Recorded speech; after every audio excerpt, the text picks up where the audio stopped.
Discuss the effects of vasopressin, इसके क्या क्या रिसेप्टर्स है और उसका क्या क्या काम हो सकता है, उसका रेगुलेशन सिक्रेशन कैसे होता है।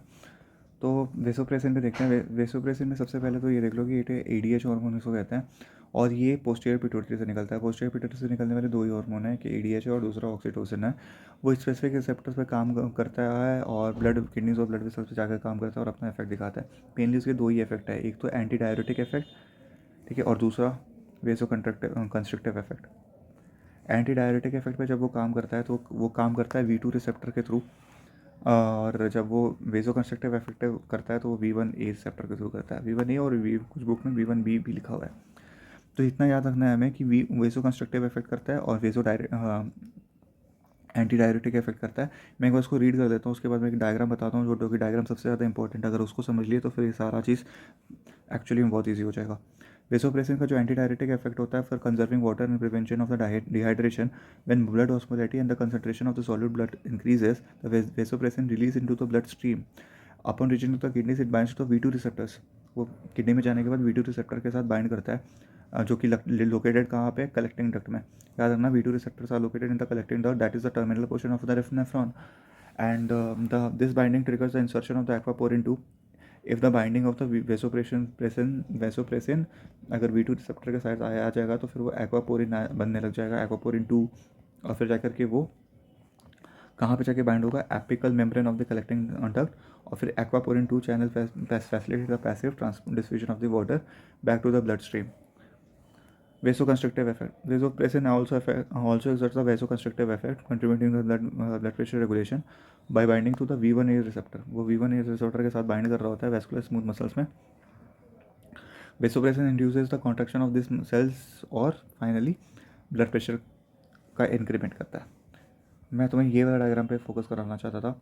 तो प्लीज़ ये देखो कि डायग्राम कभी भी किसी को कंस्ट्रक्शन कराना है, वेसो कंस्ट्रक्शन कराना है, जैसे कि यहाँ पे तो वेसो कंस्ट्रक्शन के लिए V1A और V1B रिस्पॉन्सिबल है ना, तो उसका एंड प्रोडक्ट में देखो कैल्शियम होगा, समझे। तो ये याद रखना कि जो V1 वाला है देखो यहाँ पे आएगा, वो GPCR के थ्रू काम करेगा। GPCR के दो कॉम्पोनेंट होता है, I मतलब इनहिबिटरी, Q होता है, और GS का मतलब होता है स्टिमुलेटरी। तो GQ यहाँ पे यूज़ हो रहा है, GQ यहाँ पे यूज़ होने का मतलब ये है कि यहाँ पे GQ यूज़ हुआ और वो फाइनली जाके GTP बनाएगा। फिर क्या, लाइट चेन काइनेस बीटा के थ्रू एक्ट होते होते फिर वो PIP2 और DHE के थ्रू होते होते IP3 को बनवाएगा, और IP3 वो एंडोप्लाज्मिक रेटिकुलम में जा करके कैल्शियम का रिलीज़ करवाएगा। यही काम है V1 का। और फाइनली कैल्शियम जब आ जाएगा तो फिर वेसो कंस्ट्रक्शन होगा। और यहाँ पर देखो V2 रिसेप्टर अगर बात करोगे तो V2 रिसेप्टर का काम करते हैं GS के साथ। GS मतलब स्टिमुलेटरी प्रोटीन। वो साइक्लिक CMP के थ्रू जाएगा, PKA के थ्रू जाएगा, और फिर फाइनली एक्वापोरिन का इंसर्शन कर देगा, ठीक है, ताकि ज़्यादा से ज़्यादा पानी का कंजर्वेशन हो सके। तो बस बेसिकली इतना ही याद रखना है हमें, इस डायग्राम को ही याद रखना। ये डायग्राम बहुत इंपॉर्टेंट है, गैनोंग में भी दे रखा हुआ है। अगर तुम देखोगे ऑस्मोटिक रेगुलेशन में बेसिकली जो हमारा बॉडी का जो इसका रोल क्या क्या है, तो जो भी हमारा वेसोप्रेसिन जो है ना, हमारे जो जो ऑस्मोटिक बैलेंस होता है उसको बहुत टाइटली रेगुलेट करके रखता है। तो 290 से 300 जो मिली ऑस्मोल हमारे प्लाज्मा की ऑस्मोलैरिटी है, उसको थोड़ा सा भी अगर चेंजेस होते हैं, कोई भी सॉल्यूट का अक्यूमुलेशन में लग जाता है, थोड़ा सा भी मतलब ऑस्मो रिसेप्टर्स एक्टिवेट हो जाते हैं थोड़े से में ही, और ECF की थोड़ी सी भी चेंज को वो डिटेक्ट कर सकते हैं, और फिर फाइनली हाइपोथैलेमस अपने हिसाब से ADH का रिलीज को निकालेगा। हीमोडायनेमिक रेगुलेशन, हीमोडायनेमिक मतलब वही ब्लड प्रेशर वाले का चीज़। अगर ब्लड प्रेशर या फिर ब्लड वॉल्यूम डिपेंड करवाता है वेसोप्रेसिन के सेक्रेशन को। हमें मालूम है कि वेरो रिसेप्टर्स होते हैं ऑप्टिक आर्च और गैनोट्रिक साइनस में, जो कि सेंस कर लेते हैं और फिर फाइनली वो सिग्नल भेजते हैं हाइपोथैलेमस में ताकि वो वेसोप्रेसिन को निकाले। कौन कौन से अदर फैक्टर्स हैं जिनकी वजह से वेसोप्रेसिन निकलता है? एंजियोटेंसिन 2 है, एंजियोटेंसिन 2 की वजह से वेसोप्रेसिन निकलता है, ठीक है। और वो कब एंजियोटेंसिन को निकाला जाता है? जब GFR कम हो जाए या फिर ब्लड प्रेशर लो हो जाए, तब जाके रिस्पॉन्स में बॉडी एंजियोटेंसिन 2 को निकालती है। एपिनेफ्रिन यानी एड्रेनलिन।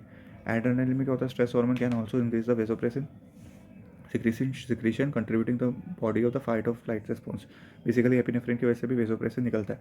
इथानॉल अगर बात करोगे, अल्कोहल की बात करोगे, तो उसकी वजह से एपिनेफ्रिन सप्रेस हो जाता है, जिसकी वजह से क्या होता है? एक्सेसिव डाययूरेसिस होती है, ठीक है। अल्कोहल पीने के बाद डाययूरेसिस होती है और डिहाइड्रेशन होने लग जाता है।